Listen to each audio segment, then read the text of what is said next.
우리가 새해 첫날부터 지금까지 함께 나눠왔던 첫사랑 기도회의 중요한 주제는 바로 사랑입니다. 사랑은 우리 자신에게 있어서 가장 중요한 주제라 제가 이미 말씀드렸습니다. 사람이 생존하는 데 사랑이 필요한 것 같아 보이지는 않습니다. 그러나 사람이 사람답게 생활하는 데 있어서는 사랑은 거의 절대적인 가치를 지닌다고 해도 과언이 아닙니다. 이러한 사랑을 하나님께서 저와 여러분에게 주셨습니다. 또 지금도 주시고 계십니다. 하나님께서는 그 사랑을 멈추지 않으실 것입니다. 우리가 첫 시간부터 지금까지 함께 나눠왔던 말씀들을 잠깐 간략하게 정리하기를 원합니다. 우리 화면을 한번 띄워주시겠습니까? 우리 첫 번째 한 주간은 하나님의 처음 사랑이라는 주제를 가지고 함께 생각해 봤습니다. 하나님은 사랑이시다라는 위대한 선언을 먼저 생각했고요. 창조의 사랑, 하나님이 뜻하시고 일하시고 이루신다라는 것을 생각해 봤습니다. 하나님의 사랑은 그냥 멈춰 있는 사랑이 아니라 움직이고 일하시고 만들어내고 성취하는 사랑임을, 우리를 향한 많은 계획과 뜻이 있음을 우리가 함께 생각해 보았습니다. 두 번째는 언약의 사랑입니다. 하나님께서 그냥 박애적으로 여러분을 사랑하시는 게 아니라 여러분을 특수한 관계 속으로 인도하여서 그 관계 안에서 사랑하신다고 말씀 나누었습니다. 그것이 바로 언약이라고 했습니다. 또 은혜의 사랑입니다. 언약 관계 아래서 하나님께서는 우리에게 무조건 무논리로 하나님 당신의 사랑을 그저 부어주신다, 함께 말씀 나누었습니다. 그 다음에는 우리가 임재의 사랑이었습니다. 임재의 사랑은 우리와 함께 하시는 사랑입니다. 우리와 함께하는 사랑, 우리 가운데 계셔서 우리 떠나지 않으시는 사랑이 있다 했습니다. 그리고 그 다음에는 연합의 사랑이라 했습니다. 그냥 우리 옆에 계신 게 아니라 우리 안으로, 또 우리는 주님 안으로 서로 상호 침투하여 우리가 하나님처럼 바뀌고 변화되는 것, 주님은 우리와 같이 되시고 우리는 주님과 같이 되어지는 이 아름다운 연합이 있음을 함께 나누어 봤습니다. 마지막 사랑은 우리가 하나님의 사랑 중에 가장 이해하기 힘든 고난과 연단의 사랑이라고 말씀드렸습니다. 사랑하는 아들마다 징계를 받는다 했습니다. 하나님께서 주시는 연단과 징계를 통해 우리 자신을 성숙하게 하고 거룩하게 하시는 일들이 존재함을 우리가 하나님 사랑에 대해서 함께 생각해 봤습니다. 이 7가지 내용이 정말 여러분들이 하나님 사랑 생각하면서 그 어떠한 내용이라 할지라도 갖다가 이렇게 넣을 수 있는 카테고리라고 저는 감히 생각합니다. 그래서 여러분들 날마다 하나님의 사랑을 이와 같은 모습으로 또 묵상하고 또 누리시길 축복합니다. 그 다음 한 주간은 우리가 아브라함이라고 하는 한 사람의 삶을 통하여서 하나님께서 우리를 어떻게 하나님 사랑하게 하셨는가, 그래서 하나님의 사랑이 우리를 하나님 사랑하게 하는 방향으로 어떻게 만들어 가는가 함께 생각해 봤습니다. 첫 번째는 부르심이라고 했습니다. 주님께서 아브라함아, 내가 너로 가게 하는 그 땅으로 가라 라고 말씀하시죠. 우리를 불러주셨습니다. 그 위대한 첫 발자국에서부터 하나님을 알게 되고 하나님 만나게 되고 하나님 사랑하게 되는 역사가 이루어진다라고 말씀드렸습니다. 두 번째는 우리로 인내하게 하시면서 하나님 사랑하게 하셨다고 우리가 함께 배웠습니다. 하나님께서 자녀 주신다고 했고 민족 이루신다고 했는데 무려 10년이 지나는 동안 깜깜무소식입니다. 아무런 일이 벌어지지도 않는 것 같아요. 답답한 시간들이 지나가고 있습니다. 그러한 인내의 시간이 필요함을, 그래서 그 인내를 통해 하나님을 알게 되는 것을 우리가 함께 생각해 보았습니다. 세 번째는 사명입니다. 하나님께서 우리 가운데 말씀하셔서 우리를 인도하시는 길에 하나님께서 복 주신다 하면은 그냥 나와 상관없는 돈을 많이 주시거나 잘 되는 일을 해주시는 것이 결코 아니라 했습니다. 오히려 하나님께서 사명을 주셔서 우리 자신이 살아야 할 이유와 목적이 있음을 알게 하시고 우리를 바꾸어 가신다 말씀드렸습니다. 사명이 있다는 건 참 좋은 일입니다. 사명이 있으면은 하나님께서 나에게 시키신 일이 있는 것이고, 그 시키신 일을 하다 보면 이 사명을 주신 주님을 알게 되고 주님을 사랑하게 됩니다. 사명은 주님을 사랑하게 하시는 위대한 은혜인 줄 믿습니다. 그 다음엔 양육이 있다고 했습니다. 이 양육은 어떤 양육이었습니까? 하나님께서 저와 여러분들 실수하면 실수한 저와 여러분은 자존감 깎아내리지 않으시고 실수한 저와 여러분들을 붙잡아 주시고 인도하시고 바른 길 가게 하시는 하나님의 훈육과 양육이 있음을 우리가 함께 생각해 봤습니다. 그리고 그 다음에는 하나님의 돌봄이 있습니다. 그 돌보심은 하나님의 공급하심입니다. 그렇기 때문에 그런 과정들을 통해서 나중에 보니까 모든 일들이 다 잘 되고 모든 것에 다 공급함을 받고 문제가 다 해결되어지는 그러한 종류의 돌봄을 통해 하나님 사랑하게 한다라는 것을 같이 생각해 봤습니다. 마지막으로는 하나님 두려워함을 통해 하나님을 사랑하게 한다고 했습니다. 하나님께서 아브라함에게 너의 사랑하는 독자 아들 이삭을 갖다 바치라고 말씀하셨습니다. 그러고 나니까 아브라함이 하나님 명령 순종해서 하나님 앞에 자기의 사랑하는 아들을 갖다 바치려고 합니다. 그때 하나님께서 아브라함아 아브라함아 내 아들을 잡지 마라 말씀하시고 이제야 네가 나를 경외하는 줄 알았다라고 말씀하십니다. 하나님은 경외해야 하는 분입니다. 하나님을 두려워하고 그분의 높고 영광스러움을 늘 묵상해야 하는 것이죠. 사랑은 단순한 친밀함 그 이상입니다. 하나님과 우리 안의 사랑은 우리는 그분을 경외하고 그분은 우리를 친밀히 여기시는 그 관계 안에서 드러나는 것이죠. 그러니까 하나님께서는 이러한 엄위하신 말씀을 통해서 우리에게 순종을 요구하시는 말씀을 통해서 하나님 마땅히 받으셔야 하는 경외를 받으시고 그 경외 우리가 하나님을 경외할 때 도리어 우리를 사랑하는 하나님의 마음을 부어 주신다는 내용을 함께 생각해 보았습니다. 그 다음 한 주간은 우리가 첫사랑 회복 작전을 통해서 첫사랑 하나님을 향한 처음 열정과 사랑을 회복하는 여러 가지 내용들 실천적인 항목들을 생각해 봤습니다. 다음 화면 같이 보겠습니다. 첫 번째 시간 회개하라. 첫사랑을 잃어버린 것이 회개해야 하는 주제임을 생각해 봤습니다. 목사님 제가 열정이 없어요. 목사님 요즘에는 신앙생활도 시큰둥해요. 그러면 아유 고생이 많으세요. 좀 열심히 해보세요. 이게 아니라 주님께서는 회개하라. 안 그러면 내가 너 촛대 옮긴다 라고 강하게 견책하십니다. 첫사랑을 잃어버린 건 회개해야 하는 문제예요. 어디서부터 이 첫사랑을 잃어버렸는가 생각하고 그 다음에 회개하고 처음 행위로 다시 나아가야 할 문제라는 것입니다. 이것은 굉장히 중요한 내용이 아닐 수 없습니다. 우리가 첫사랑을 회복하는 전체 내용에 있어서 가장 실천적인 부분에 원리에 해당한다고 할 수 있습니다. 여러분 마음이 냉랭함이 찾아오고 여러분 삶 속에서 하나님을 향한 열정이 없어진 것 같은 시간이 올 때 반드시 회개함으로 그 모든 것들을 회복하는 저와 여러분 다 되길 원합니다. 두 번째 시간 우리는 회막을 만들라라고 했습니다. 회막은 하나님께서 명령하신 것이 아닙니다. 장막, 성막은 하나님이 명령한 거예요. 그러나 이 회막은 하나님 명령하신 것 아니었습니다. 하나님께서 상심하시고 하나님께서 아파하실 때 모세가 아무 장막이나 취해서 그 장막에다가 회막이라고 이름을 붙이고 이제부터 이 장막은 하나님 만나는 자리로 구별하자라고 해서 시간과 공간을 구별해서 하나님께 나아가기 시작했습니다. 그때 이스라엘의 변화와 회복이 있었습니다. 참 신기하죠. 하나님을 인격적으로 만난다는 것은 그야말로 우리가 사람을 만날 때처럼 사람과 사람이 만날 때 특정한 공간에서 만나고 특정한 시간을 드는 것처럼 여러분 누구를 만났는데요, 마치 여러분이 지금 일하고 있는데 그 책상 옆으로 오라고 해가지고 그 책상 옆에서 말해봐 하고 자기 할 일 하면서 만나는 사람이 있습니까? 그러면 굉장히 만나는 사람이 기분이 언짢을 것입니다. 실제로 만났는데 나를 쳐다보지도 않고 핸드폰 게임하고 있다면 같이 있는 사람은 굉장히 마음이 불편할 것입니다. 왜 그럴까요?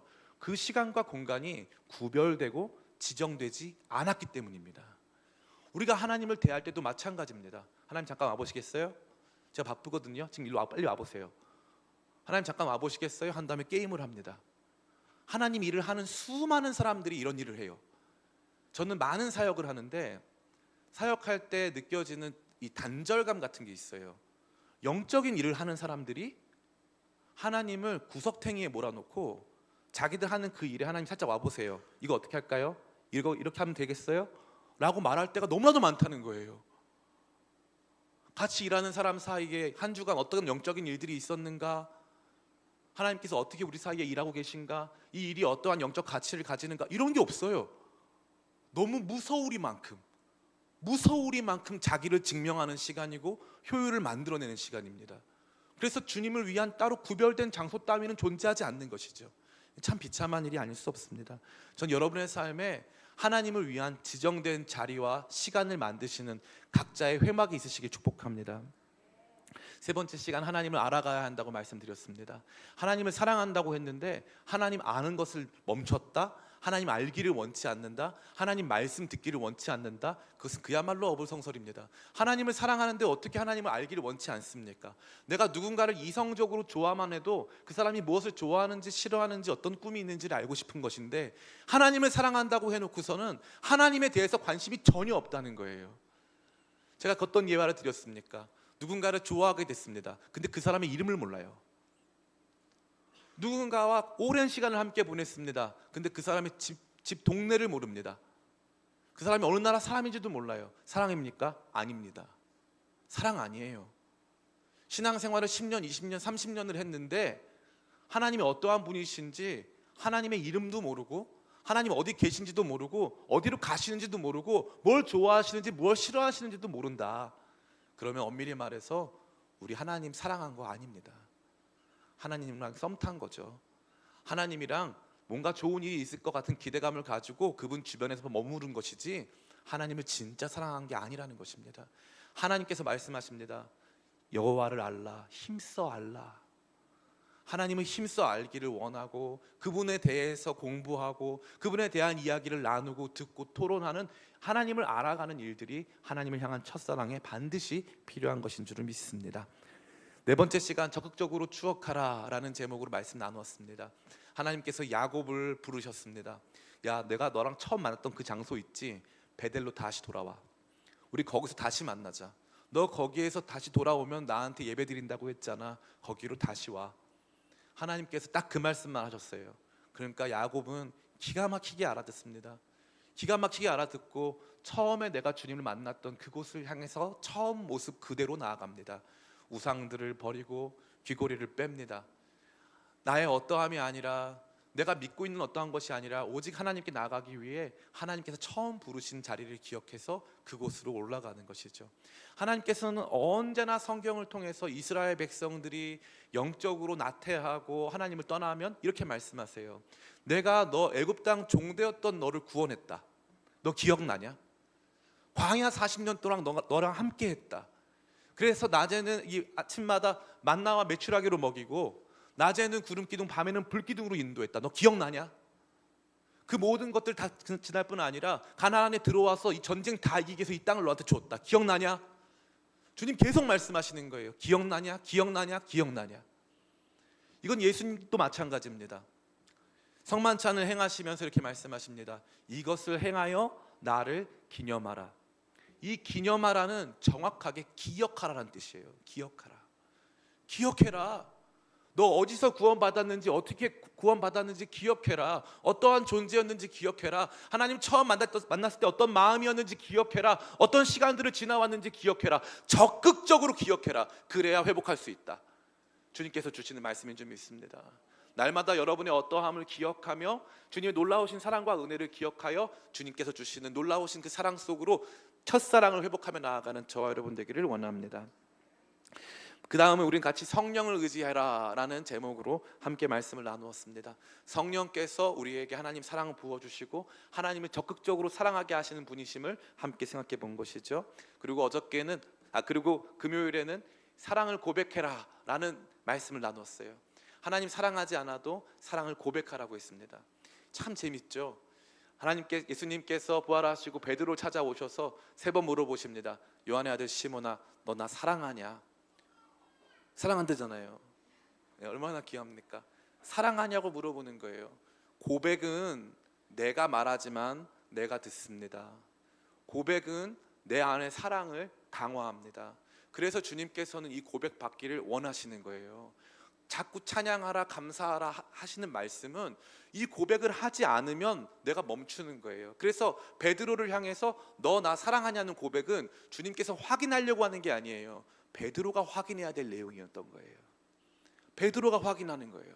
아, 내가 예수님 배반하고 예수님 부인했지. 그런데 내 삶이 온전치 못했고 실수가 많았지만 최소한 내가 그때만큼 정말 주님을 사랑했다는 것만큼은 사실이다. 그래서 그 사랑합니다라고 고백했을 때 베드로가 회복되는 줄을 믿습니다. 고백이 먼저입니다. 나 자신을 평가해보고 나 아직 주님 사랑하지 않는데요. 나 아직 주님 사랑을 잘 모르는데요. 아이가 엄마한테 아빠한테 사랑한다고 하면 걔가 사랑에 대한 책을 다 읽어보고 사랑이 무엇인가에 대해서 정말 연구한 다음에 엄마, 아빠 생각해봤더니 내가 엄마 아빠를 사랑하는 것 같아. 그렇게 말하는 아이가 있습니까 없습니까? 일단 애들은 생각이 별로 없습니다. 그냥 말하는 거예요. 엄마 사랑해, 아빠 사랑해. 그러면 엄마 사랑해, 아빠 사랑해라고 말하는 그 아이들이 엄마를 아빠를 사랑하게 돼 있어요. 참 재밌는 거예요. 말이 먼저입니다. 여러분 하나님을 사랑한다는 고백 많이 하시기 축복합니다. 하나님 사랑합니다. 예수님 사랑합니다. 내 마음 다해서 사랑합니다. 이 고백이 먼저 나오면 나중에 삶이 뒤따라가는 것입니다. 말씀하신즉 이루십니다. 말에는 권세가 있습니다. 하나님을 향한 사랑의 고백으로 여러분의 신앙을 주님을 향한 사랑으로 채우시기를 축복합니다. 우리가 어저께는 거룩한 낭비를 해라 라고 하는 주제로 함께 마지막 실천사항을 가장 인기 없는 주제로 다루어 봤습니다.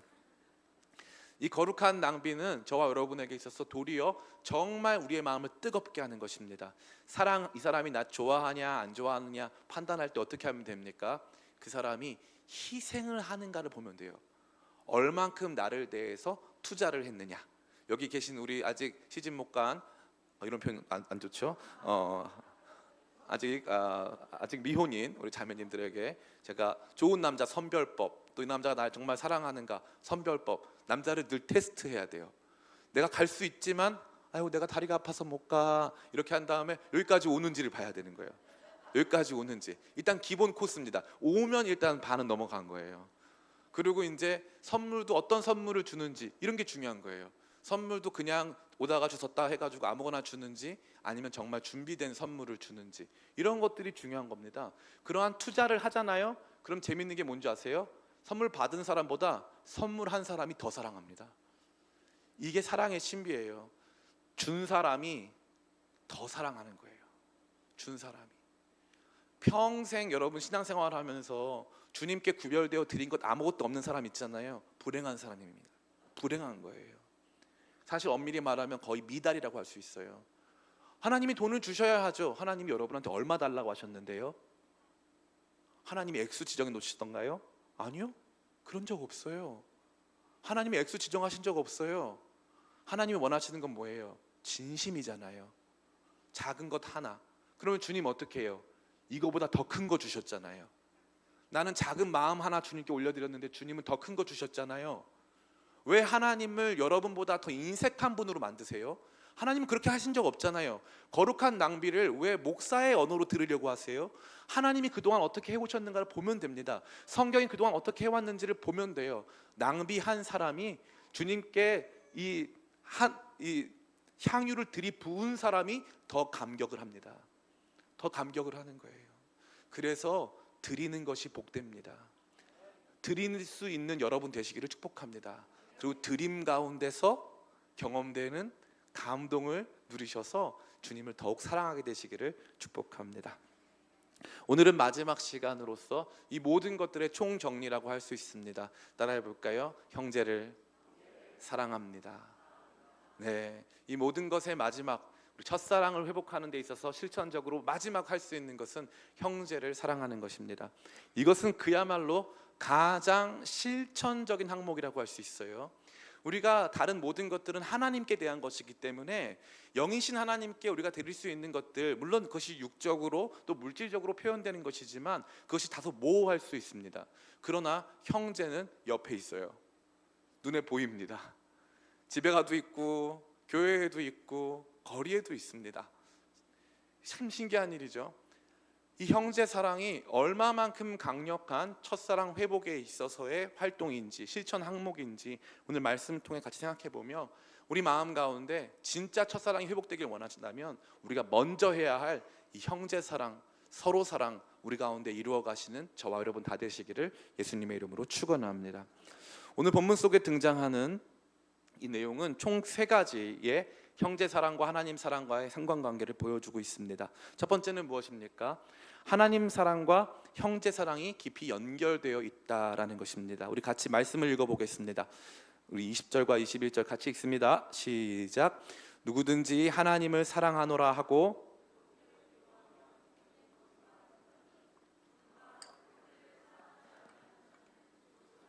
하나님을 사랑할 수 없느니라. 우리가 이 계명을 주께 받았나니 하나님을 사랑하는 자는 또한 그 형제를 사랑할지니라. 이 본문은 너무나도 명시적으로 보는 바 형제를 사랑하지 않으면 보지 않는 하나님을 사랑할 수 없다고 말하고 있습니다. 형제를 사랑하지 않고서 하나님 사랑하는 것이 불가능하다는 거죠. 참 너무나도 놀라운 일이 아닐 수 없습니다. 이와 같이 하나님 사랑과 형제 사랑은 서로 연결되어 있어요. 우리가 오해해서는 안 되는 것입니다. 복음서에는 원수 사랑이 등장합니다. 사실 구약 율법은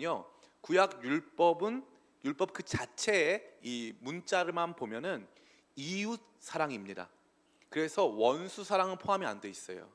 근데 마태복음 산상수훈에 보면은 원수 사랑이 포함되어 있습니다. 확장되죠. 그런데 요한복음은 원수 사랑이 등장하지 않습니다. 요한이 쓴 요한 계열의 모든 이 성경은 형제 사랑입니다.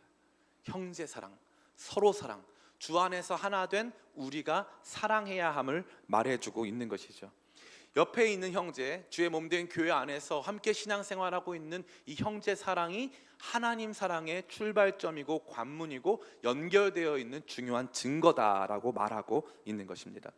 두 번째, 이 말씀이 우리 가운데 가르쳐주는 것은 형제 사랑이 계명이라는 사실이에요. 계명, 즉 명령이라는 거죠. 명령. 우리처럼 종교적 계명이 적은 신앙은 없다고 보면 됩니다. 없어요. 모든 것이 가합니다. 우리는 어떠한 상태에서건 우리 이 신앙 안에 머물 수 있습니다. 머물 수 있어요. 저희 아내는 파평윤 씨입니다. 근데 파평윤 씨들끼리 이렇게 몇 번 만나면은 이제 서로 대화를 나눠요. 제가 굉장히 개인적으로 친한 한 파평윤 씨 전도사님이 있는데, 전도사님이 경북 영주에서 왔어요. 그래서 이제 물어보는 거예요. 사모님도 그러면 잉어 안 드세요? 잉어. 그래서 몰랐는데 파평윤 씨는 원래 잉어를 안 먹는데요. 아니 하다못해 파평윤 씨는 잉어 안 먹는데 크리스찬들은 먹습니다. 우리는 먹어도 돼요. 여러분 못 드시는 음식이 있습니까? 그런 거 없어요. 못하는 일 뭐 있습니까? 뭐 큰 범죄가 아니고서는 우리 못하는 일도 하나도 없습니다. 영화도 볼 수 있어요. 이스라엘 가면요, 안식일 되면은 안식일용 엘리베이터가 있습니다. 안식일용 엘리베이터가 뭐냐면요, 안식일에 엘리베이터를 타서 버튼을 누르는 게 노동이기 때문에 전층에 쓰는 거예요. 열릴 때부터 올라가는 게 다 전층에 서요. 안식일에 노동하지 않기 위해서. 기가 막히죠? 이러한 계율이 모든 종교에 다 있습니다. 그런데 우리는 무슨 계명만 남았어요? 형제 사랑 남았어요. 형제 사랑. 딱 그 명령 하나 남았다니까요. 형제 사랑해라. 기가 막히지 않습니까? 이거 계명이라는 거예요. 새 계명을 너희에게 주노니 너희가 서로 사랑하라. 계명은 하나님을 위해서 존재합니까? 아니면 우리의 행복을 위해 존재합니까? 우리의 행복을 위해 존재하는 거예요. 그리스도 안에서 구원받은 성도들의 행복한 삶에 주어진 명령은 이거 지켜야 너 행복하다, 이거 지켜야 너 온전한 삶 살 수 있다, 이거 지켜야 참다운 삶이다 라고 말씀하신 거 형제 사랑밖에 없습니다. 이거 빼고 다른 거 다 필요 없다는 거예요. 다 중요한 문제가 아니라는 거죠. 대단한 문제가 아닌 거예요. 이걸 이루기 위한 노력과 수고가 대단한 것이지 다른 거는 그렇게 대단한 문제 아니라는 것입니다. 마지막 세 번째는 무엇입니까? 형제는 형제를 보면 하나님을 본다라는 거예요. 나와 있지 않습니까? 우리 같이 한번 읽어보겠습니다. 20절 말씀 같이 읽습니다. 시작. 누구든지 하나님을 사랑하노라 하고 그 형제를 미워하면 이는 거짓말하는 자니 보는 바 그 형제를 사랑하지 아니하는 자는 보지 못하는 바 하나님을 사랑할 수 없느니라. 아멘. 보는 바 형제, 보지 못하는 바 하나님. 보는 바 형제에 대한 사랑, 보지 못하는 바 하나님에 대한 사랑. 신기하지 않아요? 우리 형제들 안에 형제의 모습 속에 보이는 하나님 형상이 있다는 거예요. 하나님을 보기 원한다면 주 안에서 형제 자매된 교회 안에 성도들의 얼굴을 보면 된다는 거예요. 우리 옆 사람의 얼굴을 같이 바라보며 고백해 볼까요? 하나님의 형상이 당신에게 있을까요? 예, 있습니다. 아멘. 하나님의 형상이 옆에 있는 형제 자매들 가운데 있다는 거예요. 그래서 형제 자매를 보면 하나님이 보이는 거예요. 하나님의 어떠하심이 보이는 것입니다. 교회는요, 성도들 가운데서 하나님의 영광과 하나님의 형상을 보는 공동체인 줄 믿습니다.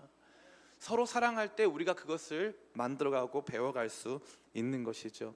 이와 같은 하나님 사랑과 이웃 사랑, 형제 사랑과의 깊은 연관성을 가장 잘 보여주는 성경이 있다면 그것은 룻기입니다.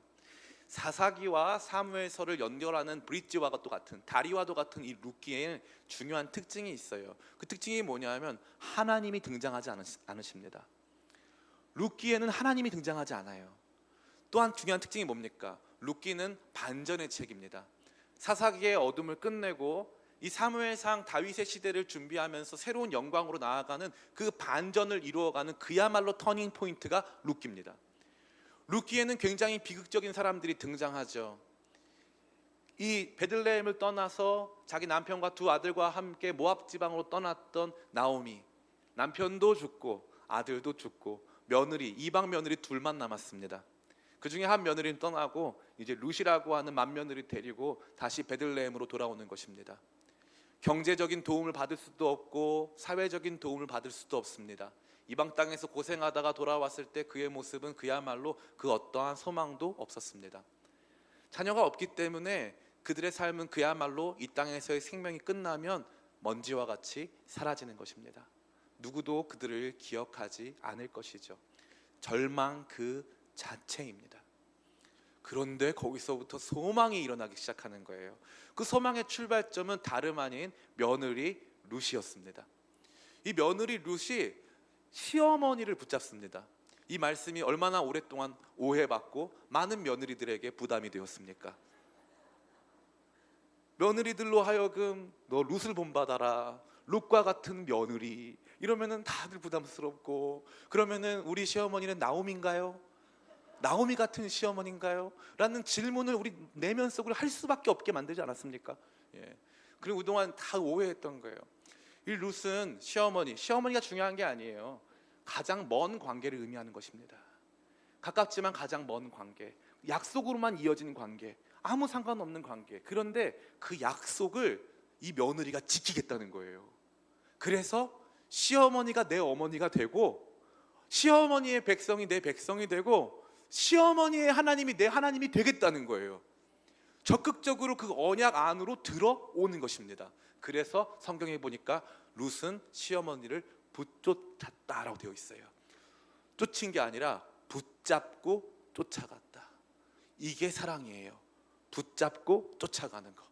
적극적으로 그 언약 안으로 들어간 것입니다. 여기까지 듣고 나면은 다 우리 이제 시어머니들은 참 룻이라는 며느리가 참 부럽고 참 너무 좋고 합니다. 근데 잘 보세요. 나오미는 얼마나 또 대단합니까? 나오미는요, 이 며느리를 시집 보내줬어요. 이 며느리를 시집 보내준 시엄마예요. 놀랍지 않습니까? 며느라가 저기 가면은 보아스라는 사람이 있는데 그 사람 잘 만나면 오늘 밤에 무슨 역사가 일어날 수도 있어. 시집 가자 해가지고 시어머니가 며느리 막 시집 보내요. 여기 등장하는 모든 사람들이 있죠. 보아스, 나오미, 룻, 피 한 방울 안 섞인 사람들입니다. 피 한 방울 안 섞인 사람들. 근데 그 사람들 안에서 어떤 일이 벌어집니까? 서로 사랑하는 거예요. 그랬더니 거기에서 이제 보아스의 자손 중에 이새가 태어나고 거기에서 다윗이 태어납니다. 하나님의 놀라운 역전에는요, 사람들의 사랑이 있던 거예요. 하나님께서 이스라엘 백성들을 다시 만나시고 이스라엘 백성들 다시 예배하게 하시고 승리하게 하시고 기뻐하게 하시는 그 전환점에 사람들 간에 피 한 방울 안 섞인 사람들, 남녀 간의 사랑을 넘어선 서로 간에 서로를 긍휼히 여기고 불쌍히 여기고 서로의 짐을 져주는 그 사랑이 존재했다는 것입니다. 그래서 사랑이 터닝 포인트예요. 사랑만 있으면 사는 줄 믿습니다. 예, 그래서 사랑이 뭡니까? 잘 보니까 사랑이 이거 귀여운 명령어예요. 너 죽지 말고 사랑. 뭐 박수 칠 것까지는 아니고 너 열심히 사랑 이거잖아요. 그죠? 예, 옆에 같이 바라보면서 열심히 사랑. 예, 열심히 사랑. 예, 사랑. 나랑 사랑. 예? 얼마나 사랑스럽습니까? 그죠? 사랑이 살게 하는 거예요. 사랑이 살맛나게 하는 것입니다. 사람에게 필요한 유일한 것은 이 사랑이에요. 우리 안에 이 사랑 없으면 끝입니다. 사랑 없으면 끝이에요. 그리고 이 사랑에, 하나님 사랑하는 데 있어서 가장 중요한 게 무엇이냐니까 바로 형제 사랑. 바로 우리 안에 주 안에서 한 몸 된 주의 몸 된 교회 안에서의 사랑, 가정의 사랑인 줄 믿습니다. 제 말씀 마칩니다. 제 기쁨의 교회에 있을 때 한 이 프랑스 자매가 저희 교회에 등록한 적이 있어요. 이 친구가 이렇게 중앙대학교 교환학생으로 와 있다가 이제 피아노를 배우고 싶어서 뭐 이렇게 알아봤는데 서울역 근처에 피아노를 뭐 저렴하게 가르쳐주는 학원이 있었나 봐요. 그래서 왔는데 그 기쁨의 교회 버스 정거장 앞에 있으니까 거기 보니까 이렇게 그 로고에 보니까 음표가 많이 적혀 있는 거예요. 그래서 여기 피아노 학원인가 보다 하고 들어온 거예요. 그날 딱 일본 팀 무슨 저희 선교 관련된 일본에서 일본 지체들이 온 날이었어요. 이 자매가 와가지고 왜 왔냐 그랬더니 자기는 프랑스에서 온 드니스라는 자매인데 자기는 교회 안 다니는데 여기 피아노 학원인 줄 알고 왔다 이러는 거예요. 그래서 제가 여기 피아노 학원은 아니고 교회다 했더니 자기 절대 전도하지 말아달래요. 제가 전도 오면서도 전도 받았다. 너무 힘들다. 한국 생활에서 전도 당하는 게 제일 힘들다 이러는 거예요. 그래서 전도 안 한다. 피아노 쳐라. 해가지고 이제 자매가 우리 교회 와서 피아노를 치러 온 거예요. 방학 때 매일 왔어요. 매일. 그때 이 자매를 위해서 국제 예배팀을 만들었어요. 국제 예배팀을 만들고 이 자매를 이제 오면은 간식도 사주고 밥도 사주고 이제 와가지고 피아노 연습하면은 우리 막 따뜻하게 난방도 해주고 막 했어요. 이 자매가 조금씩 신앙 안으로 들어오더라고요. 그러다가 수련회를 갔어요. 이 친구 때문에 국제 예배를 오후 5시에 영어로 드리는 예배를 만들었어요. 근데 이 자매는 눈치도 없이 오전 11시 예배만 왔어요. 한국말 하나도 할 줄 모르면서 오전 11시 예배 와가지고 그냥 예배를 잘 드렸어요. 예배 잘 드리고 밥 먹으러 온 것 같아요. 지금 생각해 보면은 밥 먹고 서로 막 대화하고 친구들 만나가지고 막 얘기하고. 이 자매 한 사람을 복음 전하려고 지금 영국 런던에서 이제 건축 대학원 졸업한 우리 최지현 형제랑 우리 이성현 자매랑 돌아가면서 밥 먹여주면서 복음을 전했어요. 돌아가면서. 그러다가 이 자매가 이제 수련회를 온다는 거예요. 그래서 이제 이 자매 때문에 한 사람 때문에 영어로 할 수는 없으니까 찬양 하나만 딱 영어로 부르고 설교한 다음에 이제 국제 예배팀이 모였어요. 모여가지고 이 자매를 가운데다가 놓고 다 같이 둘러 앉아서 이 자매 등에다 손을 얹고 다 같이 기도를 했어요. 기도한 다음에 이제 제가 복음을 전했어요. 드니스, 하나님은 너를 향한 크고 놀라운 계획을 가지고 계셔. 너를 만세전에 택하셔서 우리 교회로 인도하셨고 예수님은 너의 죄를 위해서 십자가를 지시고 부활하셨어. 예수님을 믿기만 하면 하나님 자녀가 되는 거야. 그랬더니 자기 믿겠대요. 막 울어요. 그래서 너 왜 울어? 했더니 자기도 모르겠대요. 막 울어요. 그리고 나서 이 자매가 이제 다시 또 교회에 열심히 나왔어요. 근데 이 자매가 저한테 그러는 거예요. 패스터, 왜 자기 세례 안 주냐는 거예요. 그래서 제가 그랬어요. 너 예수님 믿어? 그랬더니 믿는데요. 난 널 못 믿어 그랬어요. 난 널 못 믿어. 너 진짜 믿어? 진짜 믿는데요. 자기 진짜 믿는데요. 자기 세례 주래요. 자기를. 그래서 제가 그 자매 세례 줬어요. 그래서 우리 교회에서 세례 받고 파리에서 지금 잘 살고 있어요. 근데 제가 그때 느낀 게 뭐냐니까, 그럼 제가 복음 전해서 그 자매가 예수님 만났을까요? 아니에요. 그러면은 성령께서 그냥 무에서 유로 역사하셔서 그 자매가 예수님 만났을까요? 아니에요. 거기 뭐가 있었을까요? 형제 자매들의 사랑이 있던 거예요. 괜히 와가지고 그 자매 피아노 연습하는데 괜히 와가지고 드니스 커피 한잔 하러 가자 해가지고 커피 한 잔 사주고 밥 한 끼 사주고 하면서 그들 속에서 이 친구는 하나님을 만난 거예요. 우리 아이들이 있어요. 우리 교회에도 아이들이 많잖아요. 이 아이들은 어떻게 하나님 만날까요? 우리 안에서 만나는 거예요. 부모의 하나님을 자기 하나님이라고 부를 거예요. 부모의 사랑 속에서 하나님의 사랑을 느낄 거예요. 교회 안에서 선배들이 날 위해서 울면서 기도해 주는 것 때문에 한 걸음 한 걸음 주님을 알아가는 그 여정을 포기하지 않을 거예요. 우리가 서로 사랑하면 하나님의 사랑이 우리 가운데 계세요. 서로 사랑이 하나님을 사랑할 수 있는 출발점이고 하나님의 사랑 가운데 거할 수 있는 가장 중요한 관문입니다. 이 서로 사랑 우리 가운데 회복해야 될 줄을 믿습니다. 서로 뜨겁게 사랑하라고 성경은 말하고 있어요. 뜨겁게 사랑하며 서로를 품어주고 안아주는 사랑이 필요합니다. 제가 이 말씀하면서 많은 분들이 오해하실 것 같아요.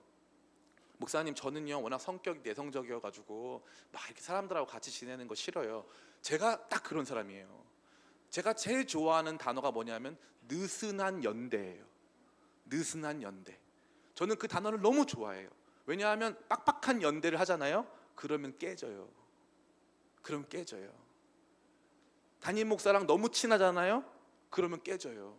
안 그런 사람을 본 적이 없어요. 안 그런 사람을. 최근에 이찬수 목사님이 설교 때 그런 얘기 하시더라고요. 당신 교회가, 그 분당 우리 교회가 커서 담임 목사랑 안 친한 걸 감사하게 생각하시라고. 감사하게 생각하시라고. 전 굉장히 용기 있는 표현이라고 생각해요. 우리가 사랑을 할 때 너무 징하게 하려고 그래요. 목사님, 이 정도는 사랑인가요? 거의 뭐 담임 목사님이랑 뽀뽀하게 생겼어요. 그거 사랑 아니에요. 그거 하지 마세요. 싫어요. 그런 거 하지 마세요. 맨날 같이 밥 먹고, 그거 아니에요. 그거 아니에요. 초대교회는 처음부터 대형교회였습니다. 베드로가 설교하니까 그날 3,000명이, 5,000명, 3,000명이 그날로 교회를 이루었어요. 처음부터 대형교회입니다. 작은 본인들 소그룹이 있었지만 전체적으로는 서로 잘 모릅니다. 서로 잘 몰라요. 그러면은 사도 바울이 늘 하는 방법이 있는데, 너희는 서로 거룩한 입맞춤으로 인사하라 라고 한 다음에, 너희는 이런 사람을 알아줘라, 베베라는 집사를 알아줘라, 너희는 누구를 알아줘라, 브리스길라와 아굴라를 알아줘라, 이런 사람과 서로 문안하라. 인사하는 거예요. 사랑은 인사하는 거예요. 인사는 뭘까요? 당신 우리 편입니다 하는 거예요. 당신 우리 편입니다. 나랑 생각은 틀리고, 나랑 성향도 다르고, 봉사도 다르지만 우리는 같은 편. 이거 사랑이에요. 이게 사랑이에요. 가장 중요한 출발점이에요. 우리가 하나라는 걸 인정하는 거예요. 우리가 하나라는 걸 인정하는 거예요. 그래서 박영선 목사님이 맨날 설교 시간에 그러잖아요. 제발 교회 안에서 머리끄댕이 잡고 싸우자. 교회 안에서 머리끄댕이 잡고 싸우고 막 교회 안에서 지지고 볶자. 그런데 하나라는 사실을 잊지 말자. 그게 사랑이다. 그게 사랑이에요. 분열의 영은 그렇지 않아요. 분열의 영은 더 친하게 지내는 것처럼 하지만 다 파를 나눠요. 그래서 초대교회의 역사는 다 파의 역사예요. 고린도 교회 몇 개 있었습니까? 4개. 바울파, 아볼로파, 게바파, 그리스도파. 갈라디아 교회는 어떻습니까? 이름 자체가 갈라디아여가지고 갈라디아서 아닙니까? 할레파랑 다 갈라져가지고 다 파예요. 신기하지 않습니까?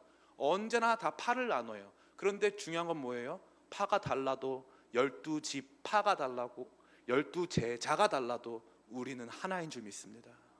그게 사랑이에요. 애국심. 나라를 사랑하는 마음은 뭐예요? 나라에 있는 모든 구성원들을 다 한 사람 한 사람 다 같이 먹어야 됩니까? 다 같이 친해야 됩니까? 아니에요. 그런 거 아니에요.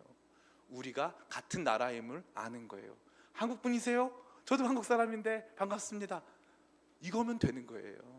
그러한 사랑 가운데 나아갈 때 저와 여러분들 속에서 우리가 예상할 수 없는 지점으로 이 사랑이 우리를 이끌어가는 것을 경험하게 되는 줄 믿습니다. 21일간 지속된 이 대장정 속 여러분 고생 많으셨습니다. 그런데 이제부터 시작인 줄 믿습니다. 이 시작점의 출발점은 역순이에요. 이 역순은 형제 사랑부터 시작하는 줄 믿습니다. 옆에 보이는 형제부터 우리 편이다, 그래도 우리 사람이다 라고 하면서 서로 끌어안아주고 품어주고 이해하려고 노력하고 애쓰고 하면서 그 안에서 하나님 형상 발견하고 기뻐하는, 그래서 하나님 사랑이 우리 가운데 있음을 보게 되어지는 저와 여러분 다 되시기를, 그런 2024년 되기를, 그러한 우리 교회 되기를 예수님의 이름으로 축원합니다. 아멘. 우리 이 시간 잠시